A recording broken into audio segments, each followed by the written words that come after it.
So a lot of this is going to be sort of a discussion rather than me teaching. I'm not going to teach anybody how to see patients, whatever. Just give you sort of an approach about how, as an orthopedic perspective, we like these patients to be assessed. Maybe go over some diagnoses that are quite key, apply that to some case scenarios, some real life case scenarios, and then we'll discuss a little about, maybe how to refer these patients if you're ever stuck. And then I've asked Erin if it works out, that rather than asking questions to people and volunteering answers, we'll try and sort of use a poll system where at the end of each case, we can have a bit of a straw poll about what people think about each case, etc. Just for those of you interested, I wrote an article for the BJGP about the Limping Child, which is where this kind of came from. So if you are interested to have a quick read, this is a bit of a summary of what I'm going to be going into today's topic with. So, I mean, a lot of this won't be new to you. Recent studies have shown that, a third of the patients that you see are going to be MSK related. And one of the King's Fund study showed that about a quarter of these are going to be young patients, adolescents. And maybe this may reflect on younger generations, but GPs are more likely to prefer younger patients just because of the unfamiliarity of certain conditions which you may not have been exposed to during training. And I don't think that's a negative thing whatsoever. I think actually that's quite reassuring, because it means that, you're not afraid to ask for help and to make sure you get the senior input, because this is when you get a lot of, I think when young patients get sick, they get sick, and it's worth making sure those patients are really seen quicker if you are ever worried about them. So, I mean, this is just a very quick slide. I'm not going to tell anybody how to take a history from a patient, but it's just small things that I think some people sometimes forget. And it comes across in the referral letter, for example, when there are things that it's just nice to have had in advance. I mean, the first thing when you talk about a limping child is you want to work out if it's traumatic or atraumatic. And if it is traumatic, you need to first of all, ask yourself, is there any indication here of non-accidental injury? It's very commonly missed, not just, in fact, it's probably more commonly missed in secondary care. And I think the rule of thumb for anybody who's seeing a child is, if you suspect a broken bone in a non-ambulatory child, this is NAI until proven otherwise. And the X-ray on the bottom right is a kid that we admitted whose parents gave a very odd history that didn't match up to the symptoms, to the mechanism. We X-rayed him and we found this, and it's not normal for a kid at 6-7 months to have a broken femur, especially when they're not walking at all. So always have that in the back of your head, just in case. And it sounds quite prejudiced, but one of the studies in America showed that it's common from low socioeconomic families. I think as doctors, we do make judgment calls, and I think that's something to always keep in mind, that if you are worried about this as a family perspective, that you've got to think about more than one child. Then the more common things you're going to see are going to be the traumatic children. And I think the next question you have to ask yourself is the child unwell? Because then that kind of basically sorts out your internal framework about where this is going to go. If it's an unwell child, they have to go to hospital pretty much, because you want to make sure they get all the bucket of tests organized and they're under the care of pediatricians and anyone else whichever specialty you think it's worth. And then if you take a step back even further to, maybe a well child, it's always worth asking about any sort of constitutional symptoms. Have they had a virus in the past? Is there any evidence of a cough or cold that they've had? Kids aren't very good at telling us where it hurts. All they're good at is telling us that it hurts. And the way they do that is by limping. So if a child's limping, it's not because they're faking it. It's probably because there's something wrong with them. And whether that's a trivial thing or whether it's a serious thing is something for us to work out. But in general, I think any kid under the age of 10, they're limping, there's something wrong with them. I think kids aren't smart enough to lie or to make symptoms up, as sometimes adults do when they have Munchausen's or whatever. So I think it's something to always think about. And got to work out where the pain's coming from. When someone says they've got pain in their leg, it's almost always in the hip. I've got any figures to support that, but most of the patients that I've seen who come in saying, oh, it's knee pain, you always exclude the hips first. The hips is where you want to make sure you rule out pathology. There's only a handful of things that the knees really cause trouble with that are serious. So always make sure, think of hip pain when you see a limping child. whenever you take a history or you want to refer somebody, it's always worth just, getting a bit of a history about how they developed. Were there any issues? When did they start walking? Because a limp may be normal for somebody who walks a lot later because they're just getting used to the balance. It may be normal for somebody who's got a neuromuscular condition potentially. This diagram on the top right is trying to show you gamma sign, which I'm sure you're familiar with from medical school when they talk about muscular dystrophies. And that kind of comes into your past medical histories. I think family history is worth considering because something that's quite sensitive to ask patients or parents particularly is things like consanguinity, something we see quite commonly in East Asian areas. And it's worth asking to broach that topic because a lot of conditions will be passed down, and it's important to get the genetic inheritance of those situations because then, for example, your Duchenne's muscular dystrophy, you'll get a bit of a clue from the family history. If the son's got it, then there must be somebody in the family who's got it, i.e. the father has it or the mum is a carrier because it's an autosomal recessive condition. So, sorry, X-linked recessive condition. So don't be afraid to broach the topic. And then this is just a very small table just to sort of give you the list of diagnoses that you should sort of have in your head, or at least have thought about if you're seeing somebody with a limping child. And I'm not going to go through all of these in order, but it's just a quick sort of snapshot. You can have a look in the paper that I mentioned earlier. And I think the two things that you need to really differentiate here are these two. It's the septic arthritis and the transient synovitis. I think these are the ones that catch us out especially, and I'm sure that if you've seen somebody, it may potentially catch you out as well. So it's definitely worth having those in the back of your mind. Once again, just a quick overview of examinations. I mean, a lot of jokes go around about orthopods. All of them are true. We are simple beings, so when we examine a child, or anybody, it's always through the same process: look, feel, move, and things that you may not have considered, which may look a bit slicker when you refer a patient. It's always worth seeing how they walk. It's the first thing that I do when I see any kid. When they're walking into my clinic, I just see how they're walking because that gives me a bit of a clue about what's going on with them. This diagram on the right is showing something called a Galeazzi test, and it's just a very quick sort of visual test to show any obvious signs of discrepancy in leg length. And it's useful in young kids if you're worried about things like DDH or Perthes, which you may end up having advanced stages. And the idea is that you're trying to judge looking at where the knees are once the heels are pressed back to back to see if there's a discrepancy in leg length in the tibia side or the femur side. So you put your hands in front to see if there's any discrepancy between the femurs, put your hands on top to see if there's any discrepancy in the leg, in the tibia. And this diagram showing you that there's a shortening in the left tibia. How is their leg, positioned?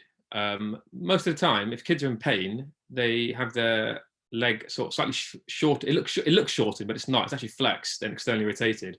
And the reason that is because that is the best position which accommodates the most volume in the hip capsule, which allows kids to accommodate the most without causing too much pain. So if you see somebody with hemarthrosis or septic arthritis and they're having their leg like that, it gives you a bit of a clue that they're in quite a bit of pain. They can't even keep their leg fully straight.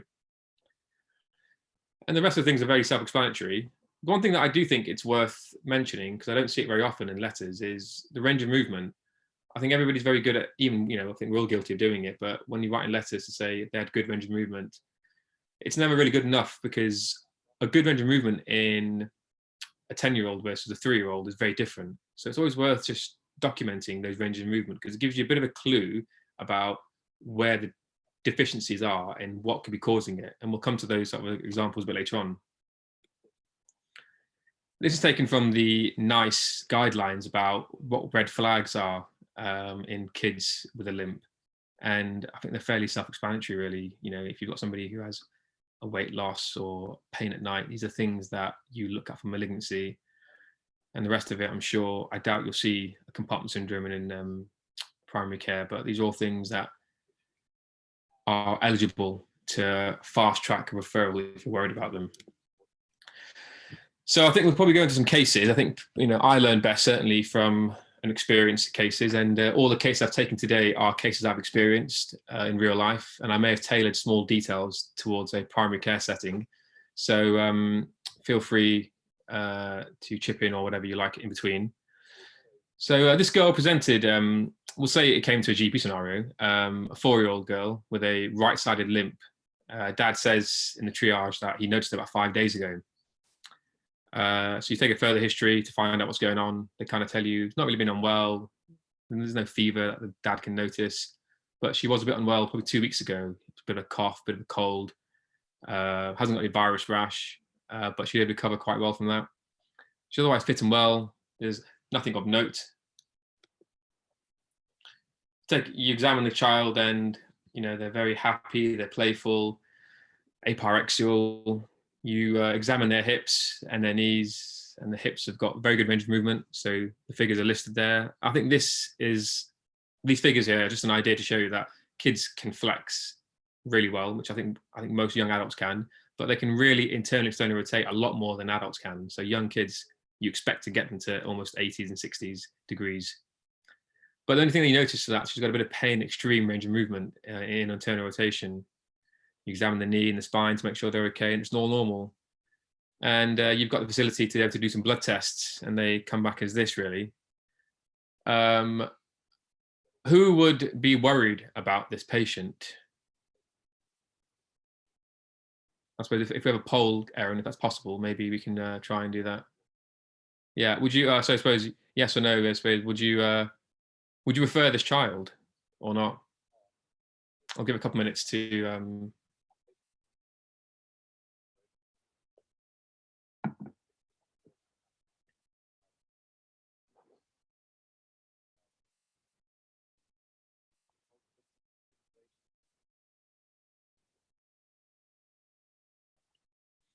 Okay, so I think they're coming in very slowly, the figures, but yeah, we've got almost 2/3 to 1/3 wanting to potentially refer this.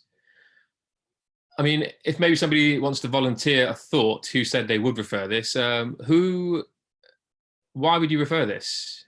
If somebody said this, if they want to volunteer an opinion about this, just to get an idea about why you would say this.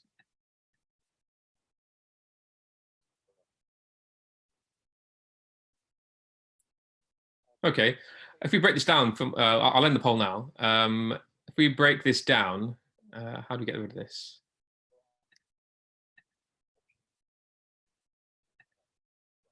Oh, sorry. We've got a well child here. History doesn't really give you much. It kind of says to you there's a bit of a cold and a cough, and the range of movement is very reassuring as well. Even the bloods, I mean, I doubt you'd get the bloods in your scenario setting potentially, but even the bloods aren't that worrying to me. And I can see why some of you had said you would refer this. This is a classic case of a transient synovitis, i.e. irritable hip. The signs here really we're looking at are, I don't know if anyone has heard of this, but it's a Cocker's criterion. This was a hallmark paper by actually a knee surgeon called Melinda Cocker in Boston, who looked at 100-odd kids and worked out the probability of what a patient with can I get rid of this?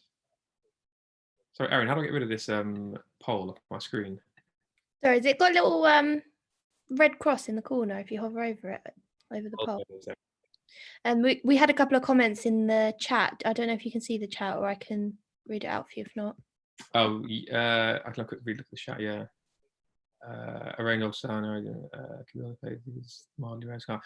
Yeah, so that's good to see. The main thing I think here is to differentiate between a septic joint and transient synovitis.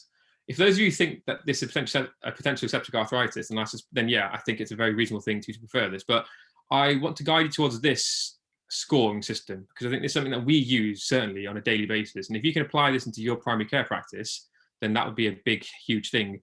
If you've got somebody who's non-weight bearing, which is what you've got here, there's a 3% chance that they're going to have septic arthritis. Granted, you're not going to have the blood results to give you the rest of the scoring system here.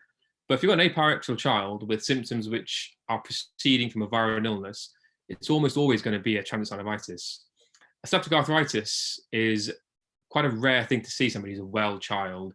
And if you're somebody who's apyrexial, who's happy, playful, who's got very good range of movement with it, I would not be worried enough on the phone to want to bring this child across. I'd maybe potentially offer over the phone as a referral to say, I'll see them back in a week's time in clinic to make sure how they are in our practice clinic. But I certainly wouldn't rush this patient across to the A&E department to see them. And I think this system, if you can use this scoring system, maybe even use it in your referral pattern to say, I've got this patient who's non-weight bearing, got a fever. I'm worried based on Cocker's score that she's scoring 2 out of 4. Can you please see this patient to rule out septic arthritis? I mean, that's a no-brainer. No one's going to want to turn you down for that. But I think the learning point from this situation is that it's the most common cause of hip pain you're going to get in any kid who comes with a limp. It's a self-limiting condition which does improve within a week or so.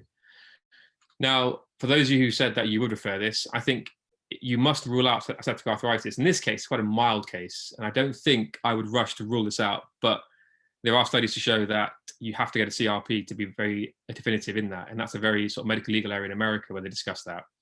But I think the key thing here really is to make sure you ask about recent systemic illness and then observe them closely, whether you want to do that or whether you ask your colleagues, us ourselves, to see them in the clinic is a very fair game.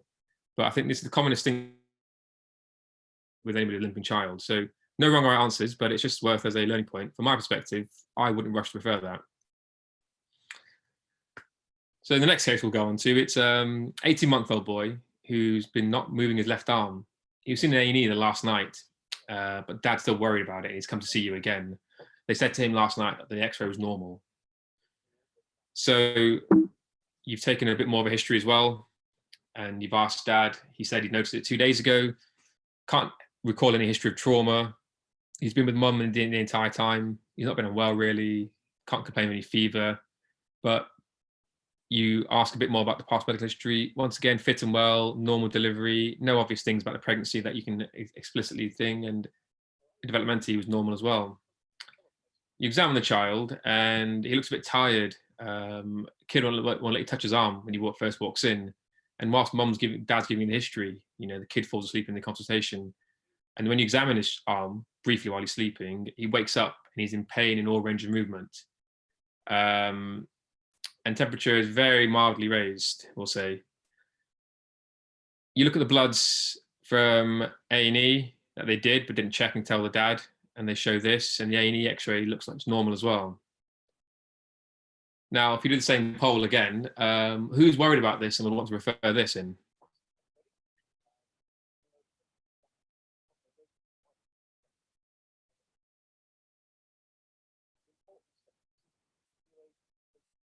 Feel free to, I've now got the chat function working as well, so I'll be able to have a look at that. So feel free to pop your thoughts and diagnoses that you think is going on here, if you think.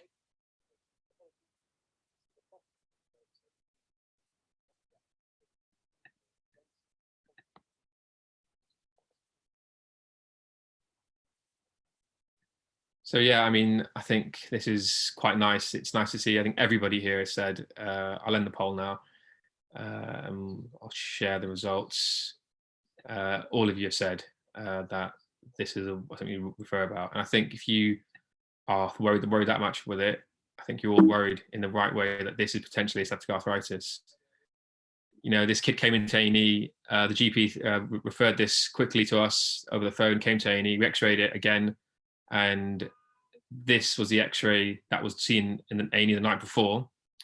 And I don't know if you can see this, but this is a partially ossified humeral head, but it's subluxed. It should be up here.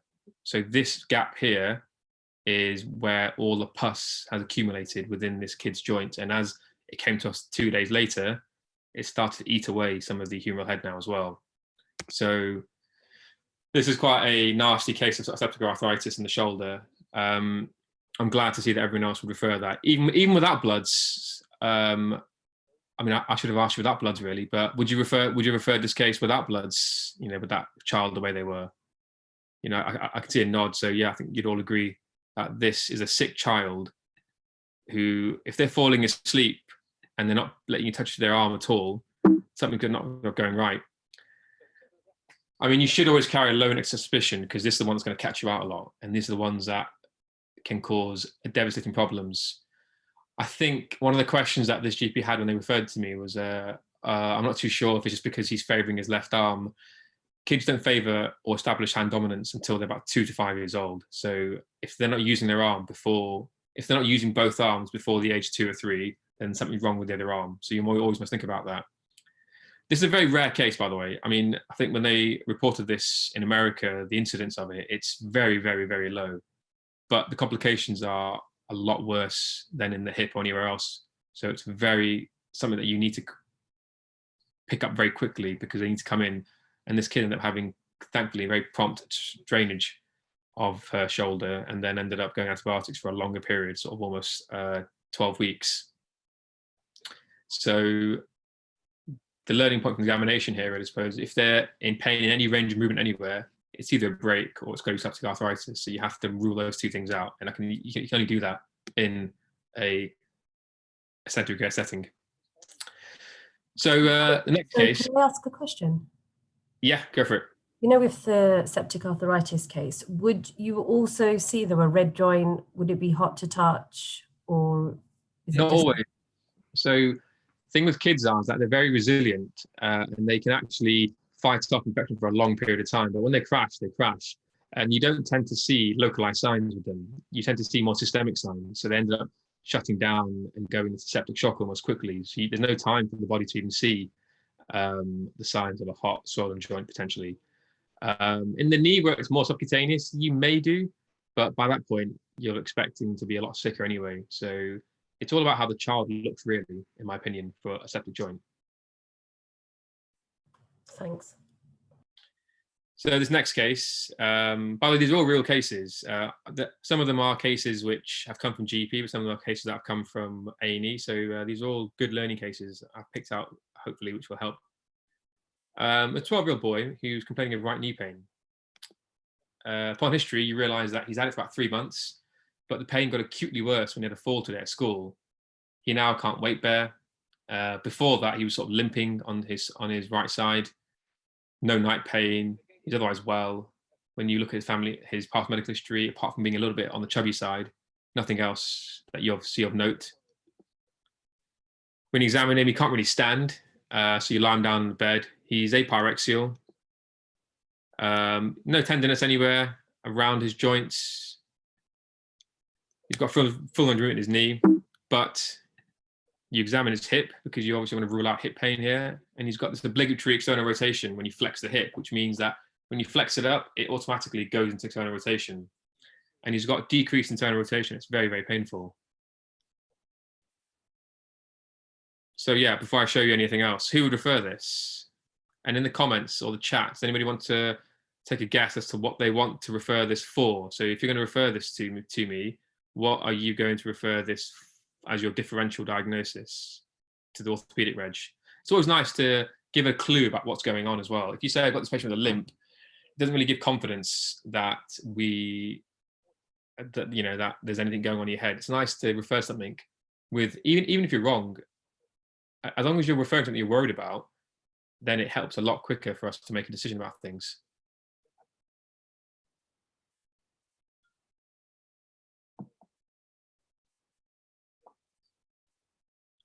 We've almost got all the responses. Yeah, so I think almost everyone has said yes, they would refer this. And seeing from the chat, I think everybody else has potentially got the diagnosis correct as well. So let me close that. So you do some tests. They've done some x-rays as well. They've done some nice x-rays of the knees for you to make sure they rule out any knee problems, which is very thorough. But I'll tell you now, these are normal x-rays of the knee.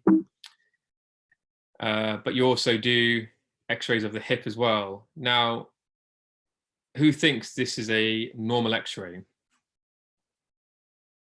I suppose you can't really tell me, can you know? There's no poll. But, this looks like a normal x-ray, doesn't it? There's nothing here that makes you think that there's anything else wrong with this potentially. Now, with the eye of faith, if I were to show you, if you see here, I mean, I don't know if you'll see x-rays in your setting, but if you ever do, it's quite interesting. My cursor there. This line, which is the extension of the superior trichotillary crest, goes up here, and it should bisect the upper epiphyseal femoris, your upper femoral epiphysis. If you draw the same line across here, it doesn't intersect at all. It's a very subtle sign, and you don't tend to see this until you do another view. And if you get the other view, which is a frog lateral, you notice that there's a huge discrepancy in the fact that it's actually now slipped off. So you're right, this is a Sufi. This is almost, well, in fact, it is potentially a fracture of the growth plate in the femur. The reason you see it is because in obese kids, you're applying a lot of force through that weak zone in the growth plate, which hasn't completely ossified, and it slips. That's why you see it in sort of old, in slightly obese males. You also see it in kids who have got endocrine disorders because they've got endocrine dysfunction in bone metabolism as well. Knee pain is hip pain until proven otherwise. And the amount of times that we see patients who come in with knee pain, actually a problem with the hips, is always astronomical. Always x-ray the hips. This kid actually did not have x-rays of the hips, just had x-rays of the knees, and was referred to us. And when they came to A&E, we had the x-rays done, but the A&E that only did the first x-ray over here, and they thought this looks normal, but asked for our opinion. But we had to go ask them to get a frog leg lateral, which is when we saw this and said, like, you know, this is actually an emergency now. It's worth finding out when this happened, and this is why the history is very important, because if somebody has got what we call a stable slip versus an unstable slip, stable means that the child can walk on it. They can limp, they can weight bear. This has got a 0% risk almost of avascular necrosis as a subsequence from as on a prognostic factor. If they're unstable, which means that they can't weight bear on it, it's almost as high as 50%. And that's really critical, which means that we need to make sure we get these kids into theatre quickly to stabilize this. Otherwise, they can have huge debilitating factors to the blood supply of the femoral head, which means they'll end up having problems a lot later on, arthritis, and then it goes on and on. If you see it in one side, there's almost a 50% chance of seeing it on the other side as well. So always x-ray the other side as well. It's very rare to get somebody who x-rays just one side. So I think when you ask for x-rays, it's always worth saying AP and frog lateral pelvis, both sides, and you'll never go wrong. Any questions? If you have any questions, by the way, just feel free to go along with each case or write them down at the end. I'll check the chat, make sure nothing else is there. So in the next case, we've got a 6-year-old boy who's complaining of right-sided hip pain, a bit more specific. He's had it for about 6 or 9 months. It's atraumatic. He finds it's worse when he's running, especially in weight-bearing activities. But it settles in the evenings with a bit of Brufen and some Calpol. There's no night pain. You find out from past medical history, he's got a history of von Willebrand disease, which is a coagulopathy, and otherwise no other family history. So you examine this child, he's got an antalgic gait, he's limping on that side. When you examine his hip, his flexion is slightly reduced to 90, internal rotation is also slightly reduced, external rotation also reduced to 45, and the abduction is also reduced to 20. So he's got really decreased range of movement. And at the extremes of his range of movement, he's a bit painful. But he's apyrexial. I didn't get that. You don't think this is you don't think this is an urgent thing, so you get some x-ray and do some bloods, and they're all normal, really. Who would refer this? And if you have any thoughts about the diagnosis, what do you think is going on here?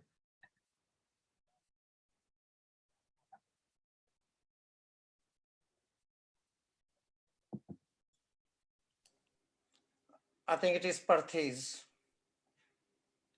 Yeah, so thank you.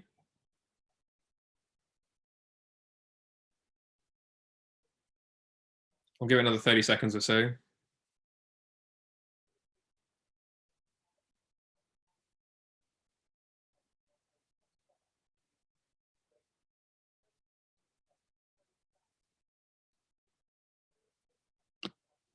So I think I'll end it there. I think almost 94% of people have said that they would refer this, and I think people have said Perthes as the differential here for this.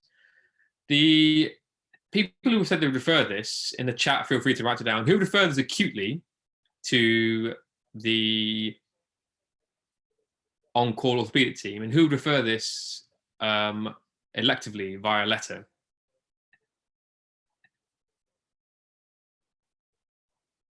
Okay, I've got one person who says acute. Is there anyone else who would say this be referred as a letter? Feel free to raise a hand or something. Because this is all up for debate, obviously. We're all here. We've got routine, acute referral, bring acute to discuss. Yeah, good. Okay, so I think everyone's been correct in identifying the diagnosis. I hope that I'm on call when you guys are referring patients, because I'll have a good time then getting all the answers right. This is Perthes. This is, for those of you who aren't familiar with Perthes, Perthes is an idiopathic avascular necrosis of the femoral head.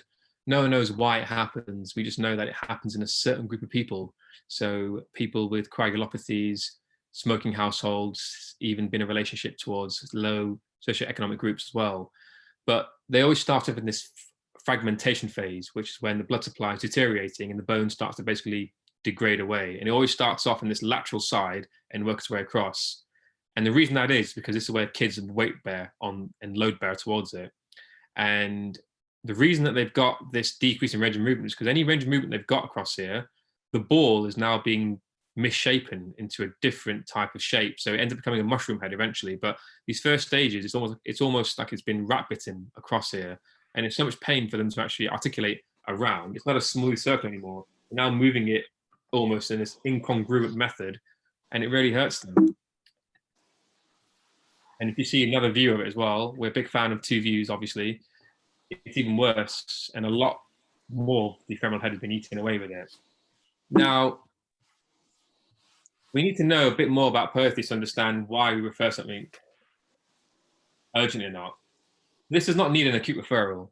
I think the person who's suggested ringing to discuss is a very, very safe and valid point, because the one thing you want to make sure you miss out on, really, as I said, is any of the above, your septic arthritis or these things with it. But this kid's quite well. He's got pain and weight bearing. And if there's x-ray findings were showing you there with it, for Perthes, there's nothing you can do to treat this in the acute setting. The treatment for this mainly is to restrict activity, as in non-weight bear them, and physiotherapy. Unfortunately, the immediate treatment for this is basically trying to preserve the head as best as possible until it remodels. We don't like to do anything surgical for these patients until the head starts to remodel into a new shape, and then we can do osteotomies or surgeries to re-put the head back where it should be. People who are younger, who've got a more rounded femoral head and who've got less involvement of that lateral column, do better. People who are older, or they've got very misshapen heads early on and they've got a huge involvement into the femoral head, do a lot worse.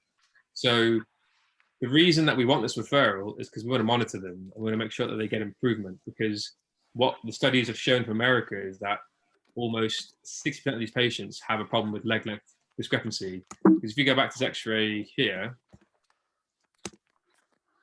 if you imagine the femoral head eroding away, when it ossifies again, it's going to ossify in slightly lower levels.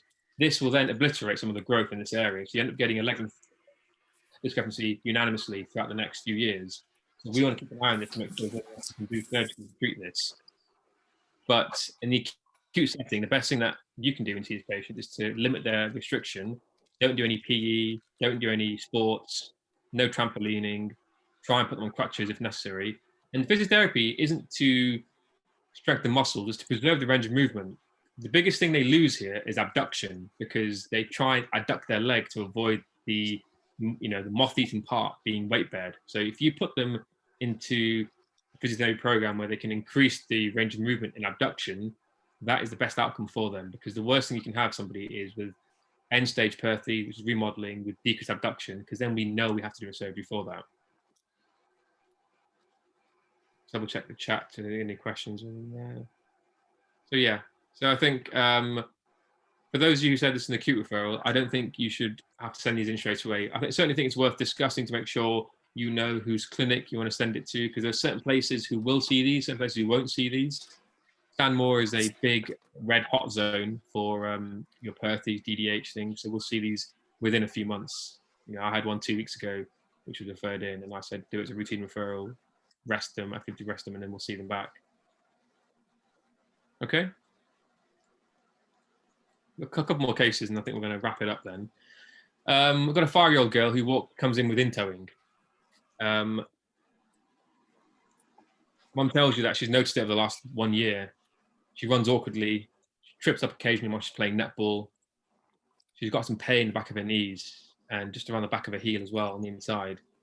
Otherwise, she walked at the sort of about 1 year old. She was a force-born, breech presentation. She had mild DDH as a baby, which they treated with a Pavlik harness, and she's been discharged with normal hips after that. Otherwise, she's got no other family history. When you examine her, you notice that when she's walking, she's got a negative foot progression angle, which means that their feet aren't pointing straight, they're pointing inwards slightly. So if they're pointing inwards, it's negative. If it's pointing outwards, it's positive foot progression. You notice that on both sides. You notice that when you flex the hips, they go to normal 118, 120, but internal rotation is very pronounced, 85. I think normal is around 60. And external rotation is very limited, about 20. You'd expect to be around 50 to 60. Otherwise, abduction and adduction are normal. You don't notice any tibial torsion, as in the shins pointing, turning inwards, or metatarsal adductus, which is when the toes pointing inwards as well.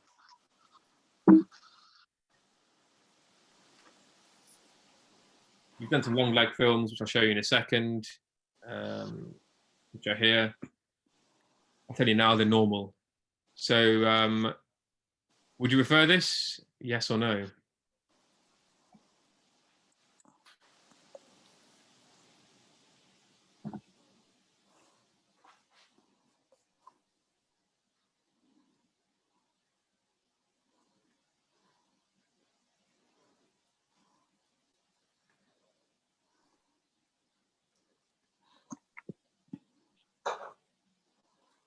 Okay, so we've got about, I think half of you voted. About 2/3 of, well, 85% of you. Oh no, that's 80.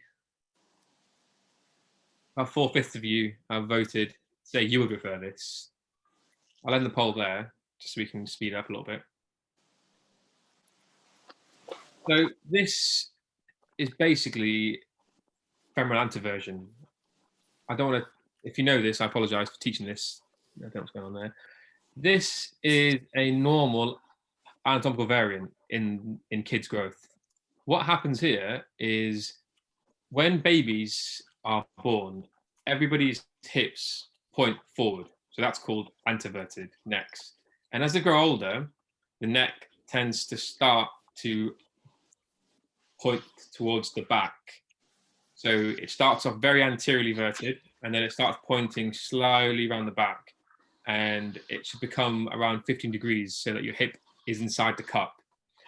What happens with certain kids is that they don't remodel that way, and they end up staying anteverted. And in this situation, she's anteverted almost about 40 degrees, which is double than what we expect any normal adult to do, but it's still a normal variant of anatomy that they have. Nothing here is pathological, and actually all these kids end up doing really well at the end of it without any problems. There are 3 causes for in-towing in kids. It's femoral anteversion, internal tibial torsion, and metatarsal adductus. Anteversion, there's nothing else we normally do for this, except in people who have got cerebral palsy, because they will never remodel, because they'll never walk, they'll never run, they'll always be in a wheelchair, so they'll never have the ability to be able to stimulate bone to remodel in that way. So in those patients, we would tend to offer them an operation to change the way they move their hips, because that affects the way they're cared for and looked after. Tibial torsion is when the shins are pointing inwards. Now that again isn't the biggest of options or deals. It only causes an issue in the future potentially when they have hip replacements, because when you put a hip in and you try and reconstruct it in a normal manner, the hips can end up being even more enclosed. So sometimes you do it as a prophylactic, do rotation osteotomy to relieve that. But in principle, all of these kids end up resolving spontaneously by the age of 10. And I've shown this picture here because this is an example of how kids normally sit in this a W position. It's because they've got fantastic internal rotation, but because their hips are pointing outwards, they haven't got much external rotation because they've already limited it in the way they're pointing outwards.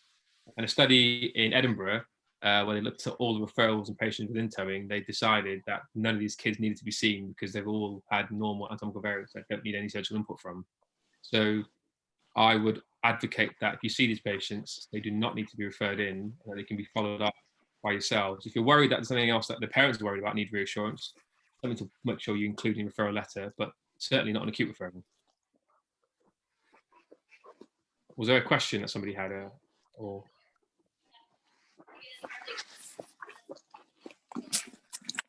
I'll just check the chat. Okay. Last case now. This happened actually during lockdown. A 10-year-old boy who was complaining of right thigh pain. He presented to the GP 4 or 5 week history of atraumatic pain. Started off gradually, but became a lot worse. And he was partially weight bearing on the right side. And he was seen by the local GP the week before with an X-ray, and the report came back as normal. And then about 1 day ago, he fell in the garden on his right side, and he can't weight bear since then. Otherwise, he's fit and well. He's got no sort of weight loss, no symptoms. He was slightly pyrexial, but otherwise he's fit and well, no past medical history. He can't weight bear. When you examine his hip, he's got a bit of pain on the outside of his hip around the GT. He's really got pain in all range of movement, and you can't really quantify the range of movement either. But otherwise, he's got a neovascular intact distal limb. Can't remember what I put here. You've got X-rays from 1 week ago, but you decide to do a new X-ray to make sure nothing else is going on. The bloods are essentially normal. This is the X-ray that your local GP colleague saw. So based on this, who would refer this? And then please feel free to put in the chat what you think you're referring this for. What are the worrying signs here?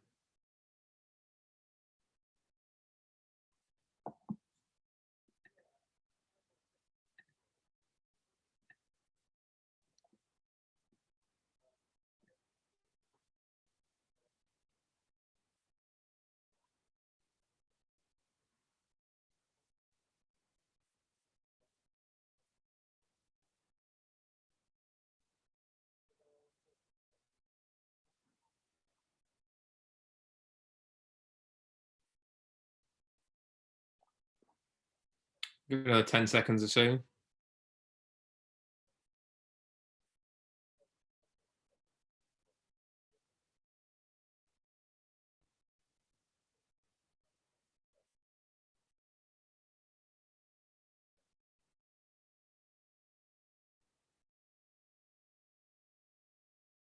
Okay, so almost 90% of you have said you would refer this, and someone's put for non-weight bearing. I think that's very true here. Does anybody know or would like to volunteer a guess to if they think this X-ray is normal or abnormal?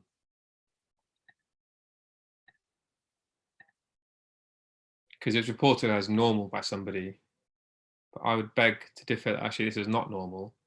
And I think, as well as the worrying facts that we've mentioned about the non-weight bearing, I'm also worried about the fact that he's had this thigh pain going on for about 4 or 5 weeks. And sorry, one thing I didn't mention here, which I should have mentioned to you, that the pain he had was at night as well. So he came to us again, you X-rayed him, and I was identified to have a pathological fracture that was going through this cystic lesion, which you can actually see over here. Now, he came to us, he came to a DGH nearby. The X-ray, I'm sure you can appreciate, shows a slightly more pronounced area of this cystic lesion in this area here. The DGH decided to go ahead and fix this, but they did send some samples off for histology, and I think that's a pretty good fixation. They've done quite well there. But then they referred it to us again, and when we looked at it in our MDT, we actually noticed that actually this lesion actually is quite big. It goes all the way across here, goes all the way down here, it's going all the way down the shaft as well. And the other view of it here actually shows it's actually going all the way down here with it. This isn't a simple cyst. It's very well marcated all the way across here with it. And the problem that they did here was that they didn't biopsy it before they fixed it. And it ended up coming back as a Ewing sarcoma. And this is quite a tragic story for this kid, because he's only, as I said, 10 years old, but he ended up having this in the end by us in Stanmore, having a complete proximal femoral megaloprosthesis put in. And the reason he had that done is because this is meant to be, well, this is curative surgery. Because they had fixed that fracture the way they did, all that tumor that was up here seeded all the way down the shaft, all the way down here, which meant the resection had to be a lot bigger, and then had to resect all this femur bone over here with it, and it was potentially unsalvageable. If they had potentially biopsied this and seen this, whatever, it could have come to us at the earlier stage, where we could have potentially made a cut across here, preserved the head, and may have given him a hip salvage procedure. But unfortunately, this is now where we are with it. And the key thing here really is that there are some red flags that you have to be aware of. And I think, I didn't mention it in history, sorry, apologies for that, but night pain is one of the biggest things that makes you worry. The reason night pain occurs is because when you've got a tumor, during the day, kids are distracted and they tend to find other ways to distract the pain from them. The night pain comes from the periosteum, which is being expanded from the tumor, which it can be infection or tumor, but it's because the periosteum, which has got nerves around it, gets stretched, and that stretch from there mimics the pain they're getting from within the bone. And the reason it's more pronounced at night is because there's nothing else distracting them from it. They always tend to get a slight fever, and they sometimes may get a small anemia and white cell count as well. So it's definitely worth getting these patients to have bloods, x-rays early. And this is not the fault of anybody who isn't referred this early enough. The fact that this is reported as a normal x-ray is where the error really came from, because if that picked up earlier, he could have had a lot smaller curative surgery from this. It is the second most common malignant bone tumor you're going to see. So if you see somebody in a young age with night pain, with slight fever or pain in the thigh from that, it's definitely worth ruling this out, because these are things you don't want to have to tell people you've missed. So those are the cases I've talked about. I didn't cover everything because I could spend all day covering limps of the different areas, but I think they're the key things that you potentially will see that I think are, and I think, the poll did demonstrate some variance in practices. I think it's worth, just acknowledging that, not everything is one street. Every case is dependent the way they are, but it's definitely worth thinking about certain things such as in-towing and transient synovitis, that these are things that we can try and avoid being acutely referred. I think someone mentioned a couple of times in the chat, when you refer something, it always needs to be a referral. It can just be a chat on the phone for advice. And I've got that many times. And I think those are probably one of the best GPs, because they're not just pawning it off without any sort of thought process. They're actually just asking, is there anything that you can help me with? Because at the end of the day, we all work as a team together. We want to make sure that the instructions that we give, down to primary care is sufficient to make sure you can carry the care on. But similarly, anything that worries you, we're here to try and give you the help that we can. So, starting off a referral to say, can I get some advice, is always a nice thing to hear from a registrar point of view. The first thing to always mention in a referral is if you've got a well or unwell child, because as I mentioned to you earlier, that kind of gives you a framework straight away as to which way this is going to go. If it's an unwell child, they're going to have to come in whether they like it or not. When you do give the history and exam, just give the range of movement. It just gives us that extra bit of assurance that the patient's been properly examined, but also gives us an idea in our head. We need to see what we're looking for. If you tell me the internal rotation is reduced and so is external rotation, in my head I'm already thinking that I need to get this ready. If this could be a SUFI, I know that I'm going to get theatre ready, because I might need to go and take a theatre tonight potentially. Always tell us what you're worried about. It's always nice to hear a differential. If you say, I've got this patient with acutely left swollen knee who's pyrexial, not weight bearing, I'm worried about septic arthritis, that makes things so much easier than somebody saying, I've got this patient with a limp, can you see them? Because it gives us no confidence to say that you have an idea of what's going on with this. And it certainly doesn't give us the confidence that this patient's been seen properly. So even if it's a wrong differential, as we've learned from today's cases, nothing's wrong or right. There are things that are very one end of the spectrum that are going to be very out of scope from things, but it's always worth putting a differential so that, because we trust what you've seen them as well. So if we know what you're worried about, we can rule that out on our first stages as well. I mentioned this about, can you talk our language? If you mention small things orthopedic wise, such as, I've noticed a small discrepancy in leg length on Galacti test, or, this guy scoring 2 out of 4 on Cockers, it just gives that slight sort of, sexy appeal to the referral that, you've done your homework. Okay, fine. I'm now going to be very worried about this patient who is very educated about the way they've seen this patient. When you get an X-ray, please always request orthogonal views. This is a great example of it. Prince William, who is apparently swearing at the cameraman over there, but from the other angle, when you look at it, he's just pointing up 3 fingers. So always get 2 views, because one of the views can be misinterpreted, something that isn't sinister, but maybe sinister. So I'm going to wrap it up there. I've taken up a lot of time now, but in summary, just remember, common things are common. So not every limp you're going to see is going to be a Ewing sarcoma.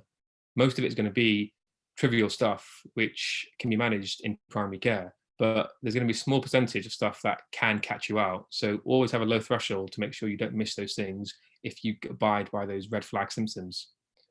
If you do get a chance to refer something, just use some of the orthopedic terms, because it just gives us that slight edge to refer to think, okay, we can now prioritize this above there, etc. Because we get so many referrals every day, especially in the pediatric unit. I think we get about 50 a day from my consultant alone in the hip department, Mr. Najad. So it helps stratify us a lot easier if we know what we're playing with here. And if you're ever worried, just pick up the phone. I think that's the main message to make sure, is that not everything needs to be referred. A lot of things can be discussed, and together, hopefully we can reduce a lot of the workload from both ends to make sure that patients still get the best care. Right, guys, that's all I've got time for. But if you have any more questions, please do answer me. And as I mentioned, if you do have any other further things that I didn't answer today, or anything you want to have a read up on or whatever, please feel free to read this article. I think it came out in the September edition. See, we've got our hand up from Dr. Sarita Simone for a question. Hi, just quickly, I saw a child in the last week, 5-year-old, who was complaining for 2 months of bilateral hip pain, absolutely systemically well, no recent viral illness. On examination, she was walking, there was no limp, examination was entirely normal. So I've sent her off for some blood tests, particularly iron and vitamin D, looking for anemia. I haven't yet sent her for an X-ray. I wasn't really sure whether an X-ray is an appropriate thing to do, given that she's so well and playing normally and doing all her normal activities. I was just wondering if that was a dose of radiation that could be spared, or should I do that, or even refer her to someone routinely? Sorry, how old is your child again? 5 years. 5, yeah. So whenever we get a referral in orthopedics, the first thing we do is get an X-ray, and that's probably just the way that orthopedic surgeons think. We're forgiven for giving somebody radiation risk without any thought behind it. The question is, you don't want to X-ray somebody twice. So if you think this patient is going to need a referral eventually, and as long as you can make sure that that X-ray can be transferred to the person you're going to refer it to, then there's no reason why you can't do the X-ray in primary care. What we don't want to do is end up having X-rays twice because they get lost or they get sought out from it.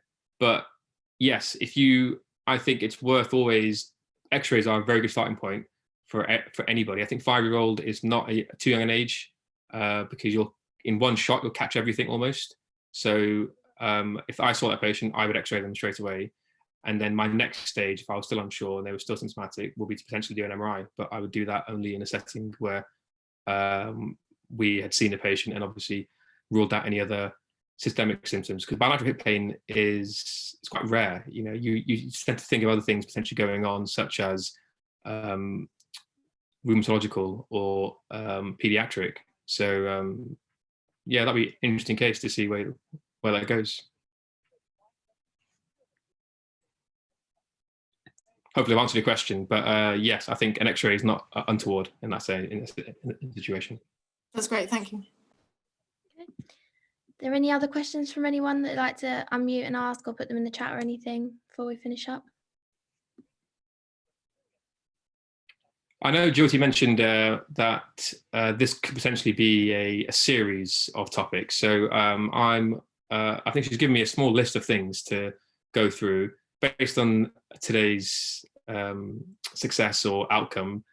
Please let me know what things you potentially would like to discuss again or whatever, and then we can always go through those. And we can even do it in a different setting where you bring cases to discuss together, etc., rather than me showing you cases. But I think it's always helpful to learn from each other. Definitely. There's been lots of positive feedback in the chat from everyone in your presentation. Thank you so much, Shazad. And yeah, like you said, if you have any topics, MSK topics, you can send them to either myself or Shazad for a further session. I would just, I would actually like to see examination techniques and go through that. That would be quite useful as well. Without savaging and destroying each other. You know, Biden's faith is not just his Catholic faith, but he has great faith in the institutions of our democracy. He was not one. We were a bunch of outsiders who came to the White House. He was someone who, I thought I heard techniques, but I wasn't sure what the first part of that question or the. Hi, can you hear me? Yes, I can. Yeah. No, I was just saying it'd be quite useful in the future to go through examination techniques, just as a refresher for us oldies.